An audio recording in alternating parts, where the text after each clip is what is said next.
To turn off my Facebook notifications. They're all going to come from deliberately.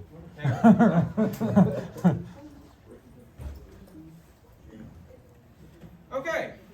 Hello, my name is Richard Bobo. Among other odd jobs, I am the contrabassoonist with the Tulsa Symphony and the Symphony of Northwest Arkansas. And you all are the people intrepid enough to come to a presentation with the word Subcontrabassoon in the title. A somewhat larger group than I think I or IDRS imagined, but here we are. But that's exactly where I'd like to start, the word Subcontrabassoon. So, if someone were to hypothetically look at this word with no further information, its definition would seem pretty straightforward and uncontroversial. We know what a contrabassoon is, and it would stand to reason that a subcontrabassoon would be an even larger. Oops. Oh my God! First ding is. I swear that wasn't intentional. He got here at 7 a.m. We rehearsed that bit. We all know what a contrabassoon is, and it would stand to reason that a subcontrabassoon would be an even larger and lower member of the bassoon family. It would also make sense if a subcontrabassoon played in the subcontrabass octave, the octave between C0 and B0. Finally, if the instrument were specified as a low B-flat subcontrabassoon, that would seem to limit the options to one. Since the contrabassoon's lowest note is B-flat, the only way to build a lower instrument that also descends to B-flat is if it's a full octave lower, a full octave below the contrabassoon. But this is not a mere hypothetical. In the late 1860s, the Czech instrument maker Červený developed and marketed a subcontrabassoon in low B-flat. The instrument was not a success. The 1873 prototype disappeared, and in 1896, Červený passed away, leaving the word subcontrabassoon as an intriguing puzzle for early 20th century musicologists. In 1913, Kurt Sachs included this listing in his Encyclopedia of Musical Instruments, and it's clear that he made the exact same assumptions we did a few moments ago. He clearly identifies it as a bassoon, an octave below the contrabassoon, and with a range to B-flat -1. But as you may be able to tell from my vagueness thus far, the true story is more complicated. When looking backwards at the historical development of technologies, it's tempting to view things as a linear progression from archaic to modern forms. The Kurtal becomes the Baroque bassoon, becomes the classical bassoon, becomes the romantic bassoon, becomes the modern bassoon. But I don't have to tell anyone in this room that the story of the development of the bassoon was a lot more interesting than that. A more accurate chart might look something more like this, full of offshoots, experiments, borrowings, divergences, convergences, missing information, and no small amount of controversy. The contrabassoon story is no less interesting. The path from this, I just love that picture, so I had to use it.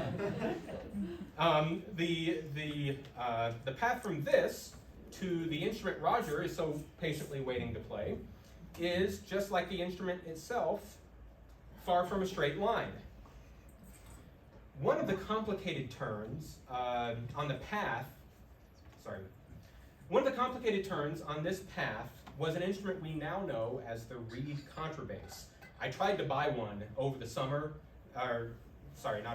earlier this year. It came up on auction, and I bid on it, and I didn't win. Anyway, it was a large bore, metal, contrabass registered double reed instrument with a fingering system unlike any modern woodwind. But the term reed contrabass is mainly applied retroactively. When the instrument was in use, it went by a wide variety of names. Not only reed contrabass, but tritonicon, harmony bass, universal contrabass, and most relevantly, Plain, simple contrabassoon. So if you ordered a contrabassoon from some makers, you were actually ordering a reed contrabass. And Červený was one such maker. So this is from his catalog, his contrabassoon next to what we now call the reed contrabass. He and his lawyers would argue that no, this is a completely new invention that he patented in 1852, but it's a reed contrabass. The typical reed contrabass was built in E flat and had a range to D1, the contrabassoon's low D. But Červený was not content with just one instrument. He envisioned a whole family of instruments, both higher and lower. The higher instruments never got beyond the conceptual stage, but at least one lower instrument was developed, built in B flat with a range all the way down to A0, the A below the contrabassoon's low B flat. It was thus able to cover the entire lower range of the contrabassoon repertoire, something that most contrabassoons of the time couldn't even do. This was Červeny's quote-unquote subcontrabassoon, not an octave below the bassoon, but a fourth below the reed contrabass. By the definitions in use at the time, this wasn't particularly misleading, but looking backwards with modern definitions, it certainly stands out as a misnomer. But not only was Červeny's reed subcontrabass, as we might call it today, not only was it unsuccessful, the reed contrabass itself faded from serious use not long after. Had the reed contrabass remained more relevant, perhaps this unique offshoot would have been appreciated for what it was. But lacking this context, the myth of the subcontrabassoon as a true subcontrabass register bassoon took root and flourished for over a century. Flourished enough that it made it all the way to a beginning bassoonist in Rogers, Arkansas. If you can't tell from my accent, that's me, who read this in his trusty 1996 edition of the Guinness Book of World Records. In 1873, a sub-double bassoon able to reach B sub 4, 14.6 hertz, was constructed, but no surviving specimen is known. B sub 4 obviously being a typo for B flat sub 4, 14.6 hertz clarifies that. But sadly, several years later, my college bassoon professor had to break the news to me that Guinness was not, in fact, an authoritative source, and that no actual subcontrabassoon ever existed, or at least not in the form that many claimed and that I wanted. And for about a decade, I accepted that. It was only after experimenting with extreme contrabassoon extensions that I began to consider exploring the contrabassoon seriously. Just because the instrument I obsessed over as a teenager turned out to be a myth doesn't mean it was doomed to remain so. After all, organ music had been using the subcontrabass register for over 400 years, so why shouldn't that register be available to orchestra and chamber music? It started with the idea that I would make some digital mock-ups of what the instrument might look like if it were ever built. Roger, you might go ahead and start getting ready. Okay. Just.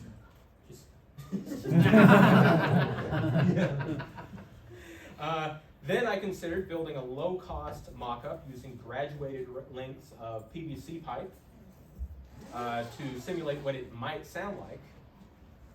But eventually I came to the decision that the ideal warranted a real instrument, not a mock-up. And that instead of waiting for someone else to make this myth a reality, I would probably need to get the ball rolling myself. Sorry. The prototype you see here, over there, in case you missed it, that's it, right there. This is what I call the Mark II. Is not yet complete, obviously lacking key work and a real vocal, but it's constructed that it could be finished and can sound the full range of the instrument by manually covering tone holes. With it, I've learned a great deal that I could not have otherwise learned, and even done a few recordings, one of which you will hear later. I have already applied those lessons into designing an improved version, the Mark III, and finished printing the last large component a few days before leaving for this convention. So that's the Mark II on its high-tech transportation sled, so we could fit it in a Subaru Crosstrek. And that's the parts for the Mark III. The new version will be better in tune, more structurally stable, and easier to manufacture and assemble. I can answer more questions about the process of designing and building the instrument if there's extra time at the end, but most of that you could find online.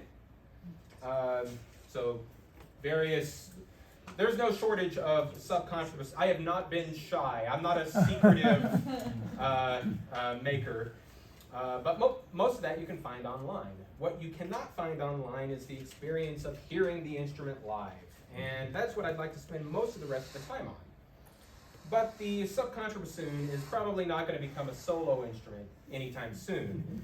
In most situations, it would be used to double an instrument an octave below. So, Roger Soren, contrabassoonist with the Colorado Symphony, has graciously agreed to help me demonstrate my instrument with this gorgeous It's not mine yet. purple and gold contrabassoon in a more realistic context. And if anyone's more interested in the history of Červeny's subcontrabassoon, there are some sources there. Okay, so let's start with some high notes.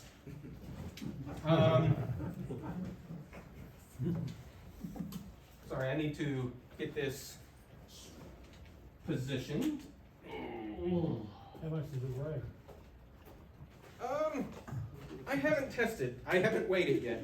Mainly because I'd have to weigh myself and then calculate the difference. And I'm not sure I want to do that quite yet. Chicken. Okay. And yes, I'm aware there is no place for me to sit where this thing is not blocking me. When I make YouTube videos with this instrument, it is a problem. Okay, so why don't we start with, I'm just going to play. I'm just curious. Oh, yeah. Oh, yeah. And if you want to see, so one of the curious detours this project took me down is, well, how do you make a subcontrabassoon reed? Oh, with a subcontrabassoon shaker. I believe it or not, I made this on a $1,500 desktop CNC machine. They tell you it's for thin aluminum, but no one stops you from putting a 1-inch chunk in there. Okay, so let's play. So I'm going to play from C. So if you could play for me real quick, just low C, D, E, F. All right, let's just play low C together.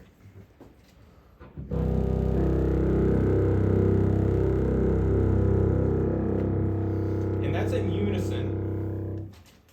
And let's go up, and so if you could just play C, D, E, F, just that much by yourself.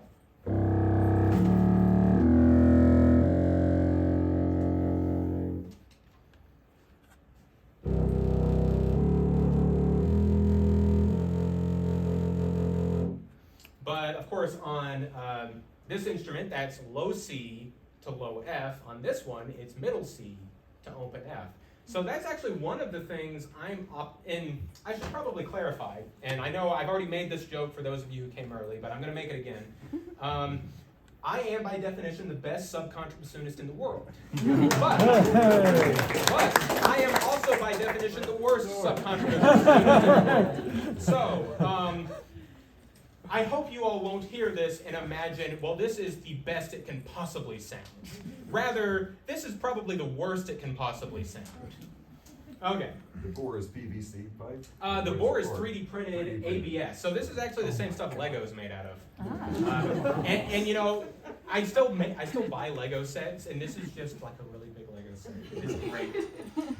Anyway, so that's actually one of my one of the things I'm interested in exploring on the instrument is. So I think we've all had the moment where we're playing second bassoon, and there's a contrabassoon sitting right next to us, and we're like, this passage would be so much easier on contrabassoon. You know, something like a low B pianissimo for 20 seconds, and you're just like, or complicated thumb Yeah. stuff. Well, we just did Harry Potter, the last movie. Oh yeah. It has a low C, what is it? C sharp. Yeah. That's pianissimo for like an entire page. And I had both instruments. Yeah, yeah. So I just said, I'm gonna do this on contra. Yeah. And it was like so easy to just. So that is my hope that this register, even though it duplicates the contrabassoon, it can play that with a little more technical agility. And I know, you see this and you think agile. But once it has key work, I think that there's potential there, not only for more technical agility, but maybe a little bit more dynamic control. Maybe not on the world's first subcontrabassoon reed playing in high altitude for the first time. So let's go a little bit lower than that. I'm gonna make you run out of notes. Okay. So let's do C, low C and low B.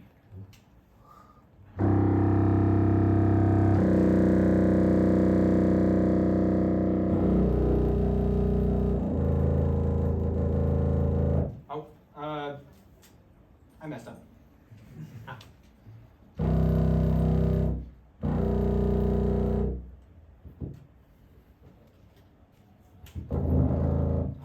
Okay. Sorry. You want me to hold one of those for you? Nah, I'm good. I was trying to be cheeky and then play one note lower than him, but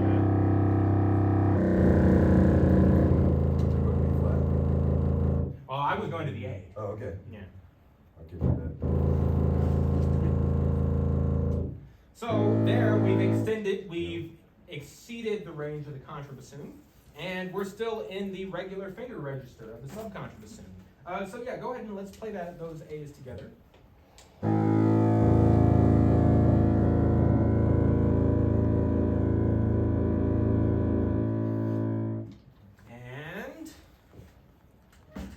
we can keep going. So down to G.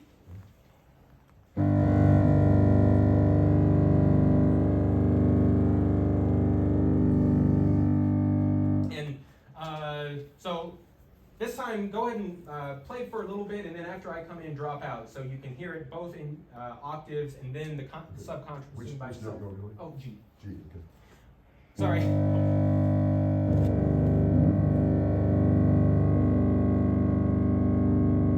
Oh, go ahead and drop out.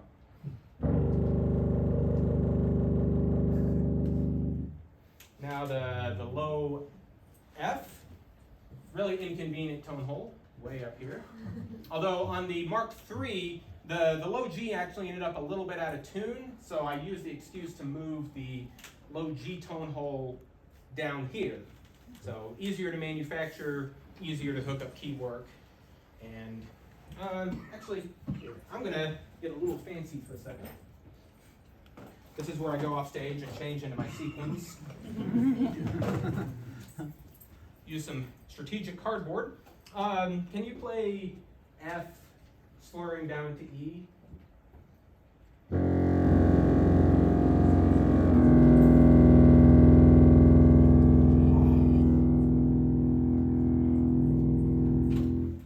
Oh, yeah. All right, one more time.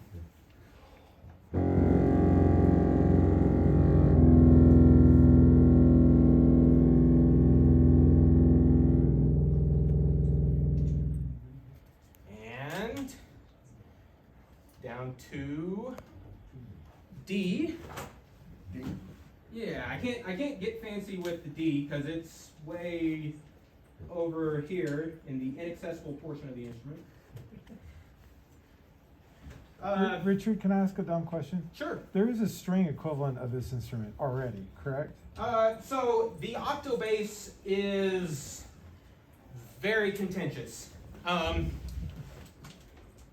Long answer, not really. The octobass was designed to play down to the contrabassoon's low C, and it's only some modern reproductions using modern strings that have tuned it down an octave below that. The only existing octobasses that are used orchestrally are used with the Montreal Symphony, and they go down to low A. Oh, okay. But it is, there's a lot of confusion out there. Okay, low D. Oh, actually, sorry. I know I hate it when people do that to me. You get ready to play. Okay, we can do low C and low D at the same time. Or sorry, low D and then low C.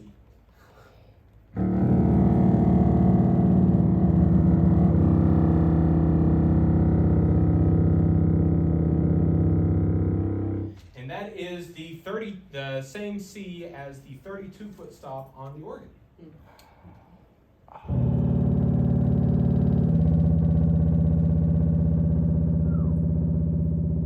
And the way I think about it is, I think a lot of us here are probably contrabassoonists, right? And we remember the first time we played contrabassoon, right? Oh, I want to play a low B flat. It's like, I can't hear that, but it sounded amazing. I mean, I don't know what pitch that was, but it sounded amazing. And the subcontrabassoon is kind of the same way. We're not used to perceiving pitches in that register, but I do think that's a learnable skill. But more importantly, you can really tell. So, play a low C sharp for me.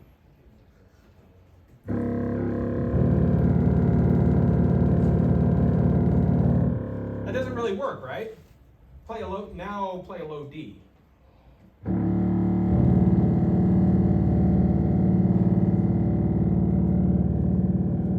So even if we haven't experienced the subcontrabassoon enough to hear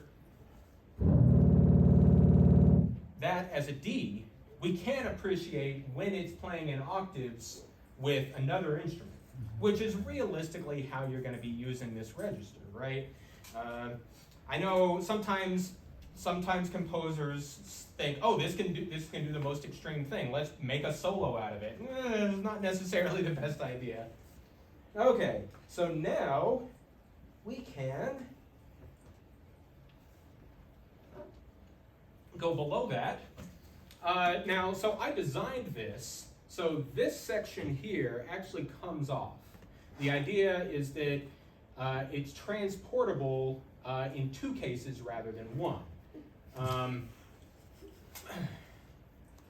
And believe me, it would not have fit in our car like this. And the idea being that you could add a little short bell here if you only needed to go down to C. Now, as it turns out, the lower notes are out of tune on this instrument, so it's actually more in tune without the little bell. But for the new version, that's what I will use. Okay, let's get a low B flat, and I'm going to apologize in advance. I wasn't able to use silicone sealant because I didn't have enough time for it to dry. So this may or may not work. You want me to play or just Low B flat, together.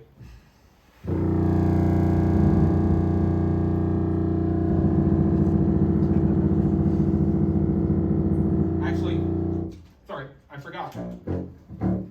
I have a special vocal for the for the notes that are flat. Okay. Low B flat again. Okay.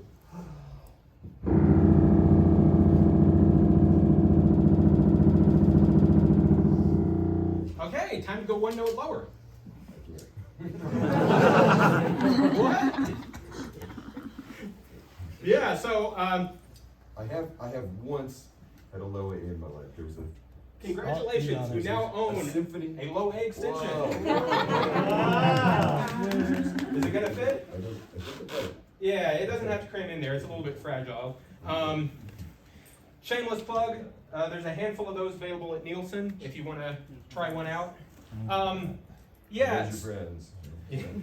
So, with the design of this instrument, wanting it to be able to have a optional segment to end at low C, if it went to low B flat, it would still be just as tall and just as wide. So why not go to low A? So, yeah, and I see all the phones come out as I play the hardest note. No Shall I pressure. play or not? Yeah. Let's see what comes up. But then drop out. Oh, sorry, Okay. I'm on the wrong vocal. The low A is actually in tune. It works. It actually feels pretty. Yeah, it doesn't mess up the rest of the instrument that Yeah. much. Yeah, it's fine.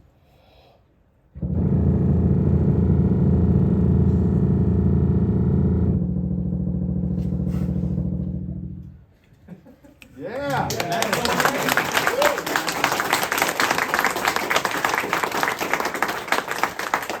So,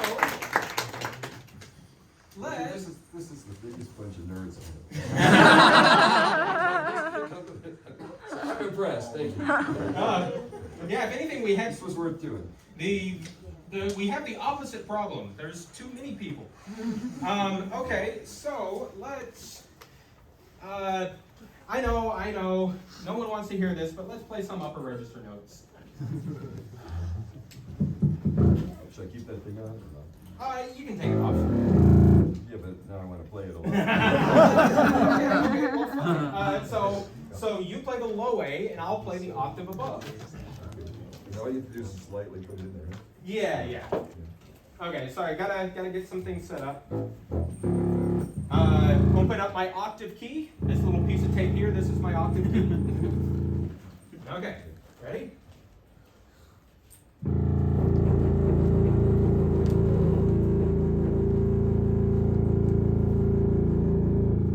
And that's the subcontrabassoon, an octave above the contrabassoon.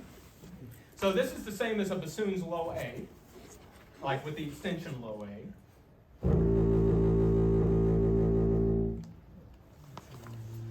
And then go up to C, D. Oh, gotta switch octave keys for D.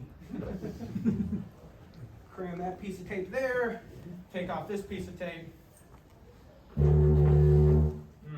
That doesn't sound great.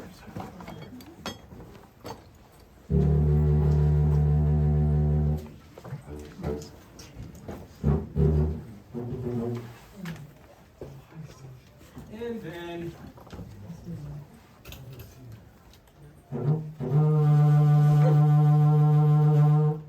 the high D on subcontrabassoon, why not? Okay, so I don't know yet if anyone's going to kick us out of the room, but we're right at the end. There is one thing I wanted to let you all listen to. So this is something a friend of mine wrote, and it's a. About the way. It's up to you. You can stay there. You're fine. Okay.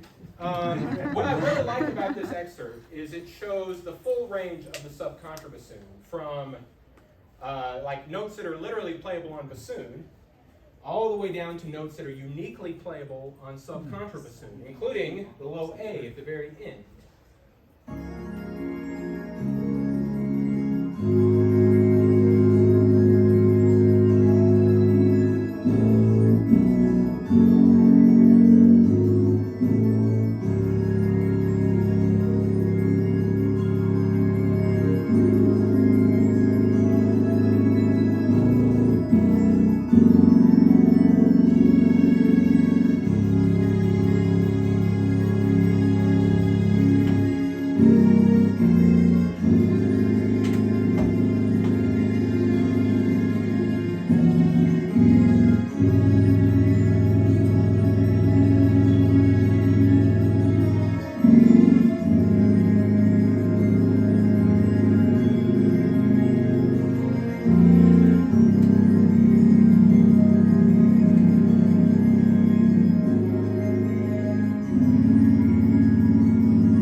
try legato tonguing low D flats on the subcontrabassoon.